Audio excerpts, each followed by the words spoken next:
Bilyaneerkii tunka weynaa ee u dhashay waddanka Brazil magaciisu yahay SAYRUUQ wuxuu ahaa shakhsi aad u kibir badan oo isla weyn awoodiisa dhaqaalena dadka ugu faani jiray, taasi oo keentay in la kulankiisa xitaa laga boqo, iskaba dhaaf in magaciisa saxda ah loogu yeero. Waxa uu ku caan baxay oraahdii ahayd, haddii aan wadada lugeynayo oo dhulka malaayiin dollar iga dhacdo, waan ka tagayaa waayo ma doonayo inuu ilbiriqsi iga lumo soo qaadisteeda muddada yar ee aan furuursanayo.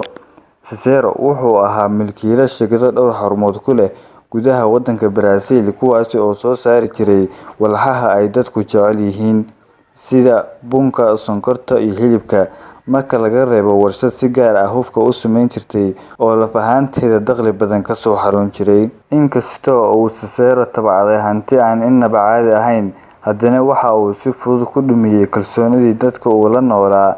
Kadib falkii foosha xumaa ee uu ka kacay isaga oo maqaaxi fadhiya ayaa waxa uu ficil aad xun kula kacay wiil shaqaale ahaa, dhulka ku kufay inta uusan dalabkiisa guddoonsiin.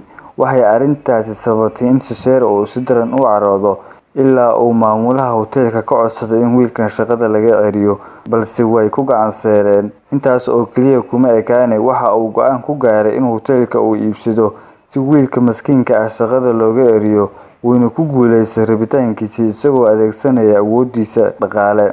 Waa halkan meesha uu nacaybka ka biloomay. Waxaa lagu baaqay dagaal ka dhan ah SAYRUUQ iyo ganacsigiisa.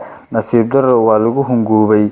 Si kastaba ha ahaatee, koox tuuga ah ayaa xalka u aragtay in la afduubto gabadha kaliya uu dhalay SAYRUUQ si noloshiisa loo baabi'iyo. Fikirkii wuu dhaqan galay.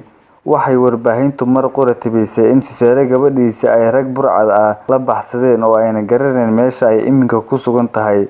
SAYRUUQ bog cusub ayaa u furmay. Waxaa hoos u dhacay dhammaan ganacsigiisii. Khasaare baaxad weyn ayaa durbadiiba la soo gudboonaaday. Waxa uu waayay waqti uu ku maareeyo ganacsigiisa, ilaa uu qaraar ku gaaray inuu iibiyo hantidiisa oo dhan si uu gabadhiisa u heli lahaa. Baaritaan dheer oo aan lagu najixin ayuu SAYRUUQ ku dhaqaaqay, mana ku quusan inuu gabadhiisa heli doono iyadoo nool, balse riyadaasi way beenowday kadib markii SAYRUUQ gurigiisa lasoo hordhigay meydka gabadhiisa oo la beriyay, laguna soo riday kartoon yar oo ciriiri ah. Dushan laga soo saaray warqad yar ay ku qoran tahay, tani waa abaalmarintii aad u qalantay ee aad bulshada ka kasbatay. SAYRUUQ waxaa qalbigiisa dhaawacay geeridii gabadhiisa, wuuna waashay. Waxa uu hoy ka dhigtay wadada hareeraheeda. Waxaa ka guuray xasuusihii iyo farxaddii, mana helin qof ka caawiya xaaladda nololeed ee la soo daristay, maadaama uu mujtamaca dhexdiisa wax wanaag ah kuusan kula dhaqmi jirin beryihii uu ladnaa. Haddaba waxaan soo jeedinaynaa in dadka la abuurto marka aad ka tabar fiican tahay, laga yaabee in aad ku baxsato maalin aad garabkiisa, waqtigiisa iyo taladiisaba u baahan tahay. Hadduu muuqaalkan ku cajabiyay, fadlan subscribe dheh adiguna u sii share garanay asxaabtaada.